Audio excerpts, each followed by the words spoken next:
guys, welcome back to my YouTube channel. Jadi hari ini aku mau ngasih tahu ke kalian tentang gimana caranya aku bisa turun 8 kilo in less than 6 months. Sebelum kalian nonton video ini, pastiin kalian udah subscribe this channel dan juga nyalain bell notification-nya. Jadi setiap kali aku upload, kalian akan dapat notifikasi. Dan jangan lupa untuk like video ini juga ya.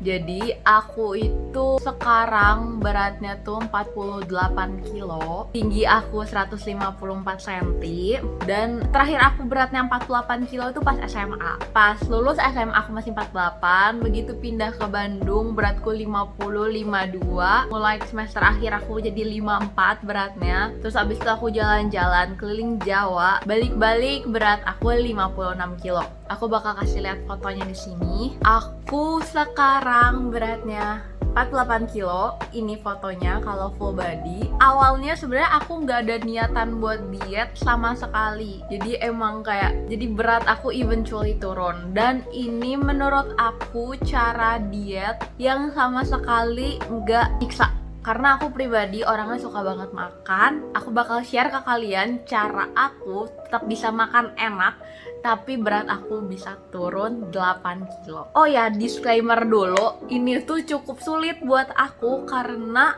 aku secara pribadi keluarganya punya gen untuk bertubuh gemuk. Bisa dilihat papi aku tubuhnya cukup gemuk. Jadi sebenarnya aku awalnya nggak yakin aku bisa kurus gitu. Ini tuh sebenarnya bukan diet menyiksa. Kenapa? Karena sebenarnya ini tuh terjadi secara tidak sengaja. Sebenarnya karantina harusnya beratnya naik dong. Teman-teman juga banyak yang nanyain kok bisa jadi kurus banget sekarang. Mau share ke kalian tipsnya gimana caranya biar tetap bisa turun beratnya padahal lagi karantin gini.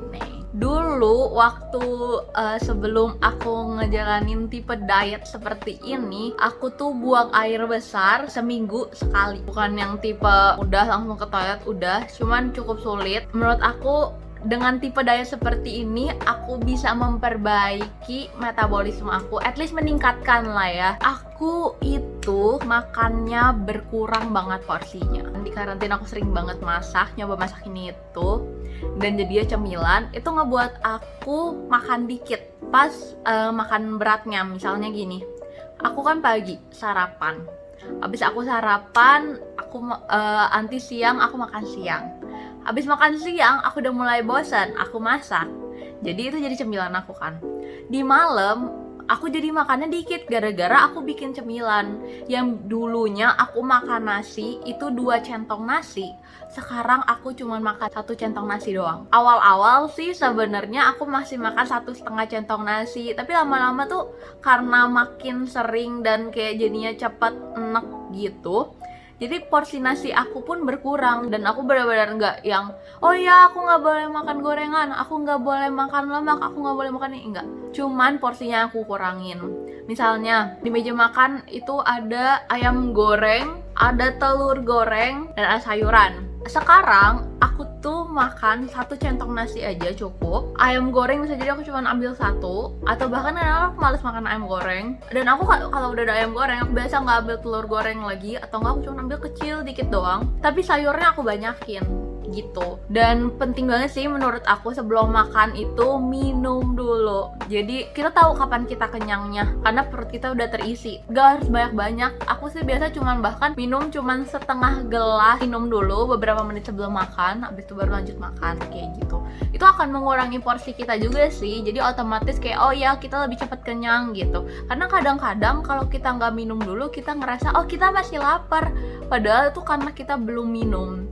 Dan makan jangan sampai kenyang. Kenapa? Karena habis makan kan kita masih minum dong. Biasanya kalau udah kita minum terus habis itu pasti kita kayak aduh kenyang banget nih, kekenyangan, kepenuhan perutnya. Dan jenis makanannya jujur aku nggak ada pelarangan sama sekali. Aku nggak ada restrict sama sekali. Cuman emang aku tuh lebih banyak makan daging putih daripada daging merah. Aku tuh sempet juga, ini akhir-akhir sih, baru akhir-akhir sekitar 1 bulan, nasi putih diganti sama cabbage rice atau broccoli rice. Jadi itu kembang kol putih atau brokoli yang di blender dan dijadiin nasi. Kalau menurut aku tuh porsinya cukup banyak, kayak 2 centong nasi baru ngenyangin. Cuman itu nambah serat, metabolisme aku jadi lebih lancar. Habis itu aku baru banget nyobain juga konjac rice atau yang kita kenal shirataki rice. Itu aku juga makan sesuai porsi nasi yang biasa. Itu boleh banget dimasak 1:1 pakai nasi putih. Karena aku pribadi tahu sih nasi merah, nasi coklat, nasi hitam itu tuh punya serat yang baik gitu. Cuman aku tuh kurang suka nasi yang keras gitu loh. Jadi so far sih menurut aku enak banget kalau mau ganti cabbage rice atau broccoli rice atau mau nyobain konjac rice atau shirataki rice. Jadi yang kedua, aku itu olahraga. Untuk orang yang tahu aku, mungkin dulu aku tuh kurang suka olahraga, tapi sekarang aku suka olahraga. Walaupun aku lagi nggak serutin itu olahraganya, tapi aku sempat rutin selama 1 bulan, seminggu 3 kali. Untuk yang 2 itu tuh cukup ringan, dia tuh cuman maksimal 10 menit, dan yang 1 emang cukup berat, ini tuh sekitar 30 menit. Aku nggak tahu ya secara scientific gimana untuk ngurangin lemak dan lain sebagainya, cuman aku secara pribadi, aku terasanya 2 hal. Yang pertama adalah membantu metabolisme aku rutin olahraga, aku bisa buang air besar seminggu 2-3 kali gitu. Dan yang kedua adalah membantu jam tidur aku. Jadi sebelumnya aku tuh bisa tidur 3-6 jam aja setiap malamnya, dan cukup sulit untuk aku tidur. Tapi sejak aku olahraga dan rutin, itu ngebantu banget. Aku tuh nggak berapa lama juga udah gampang tidurnya. Dan menurut aku penting banget untuk diet, jaga jam tidur jangan sampai kurang. Tidur itu mempengaruhi metabolisme juga, itu sih yang aku tahu. Dan itu benar works di aku jadi tidur sekarang itu 7-8 jam, dan aku jadi jauh lebih produktif daripada aku dulu. Terus tips yang ketiga, minum air. Emang sepele sih, minum air maksudnya apa gitu kan. Minum air yang banyak sebenarnya. Dulu aku tuh minum kalau inget, dan sehari paling cuma 1 botol sekitar 600 ml. Sekarang aku minimal minum 2 liter sehari. Dan kalau misalnya lapar, coba minum air dulu. Misalnya nih, kalian lagi malam-malam lapar, minum air dulu coba. Kalau misalnya kalian habis minum air kenyang, berarti kalian tuh bukan lapar. Dan sebenarnya aku tuh nggak langsung turun langsung 48 kilo tuh enggak. Awal-awal 56, aku turun di 54, terus habis itu turun di 52, stabil di 52, gak pernah turun lagi. Jadi aku dari 56 ke 52, itu aku benar-benar pure makanan aja, aku nggak ada olahraga. Terus aku stabil di 52 selama sebulan mungkin. Akhirnya aku mutusin buat, oh ya udah, aku olahraga. Setelah aku rutin olahraga, awalnya tuh bahkan gak turun. Jadi kayak aku sampai bingung, kok olahraga nggak bikin beratku turun ya. Tapi setelah aku jalanin lagi olahraga terus, lama-lama beratku nurun, dan turunnya cukup signifikan, jadi lebih cepat gitu. Dan lama-lama jadi sampai sekarang tuh 48. Jujur jadi 48 ini awalnya tuh cuman sampai 49 gitu ya sebenarnya. Cuman aku udah nggak olahraga lagi rutin sekarang, cuman berat aku tetap turun, dan sekarang aku 48, dan mungkin bisa jadi turun lagi. Karena sebenarnya aku tuh kalau pagi bangun bener-bener timbang belum makan itu 47,6. Cuman kalau udah makan dan lain-lain aku tuh bisa 48. Oke, jadi aku sebenarnya lupa banget buat ngasih tahu gimana sih caranya buat hitung BMI, body mass index kita. Nah, aku tuh pakai web namanya bmi-calculator.net. Ini tuh gratis online. Ini tuh kita bisa masukin tinggi dan berat badan kita, terus dikalkulasiin sebenarnya kita tuh masuknya kemana.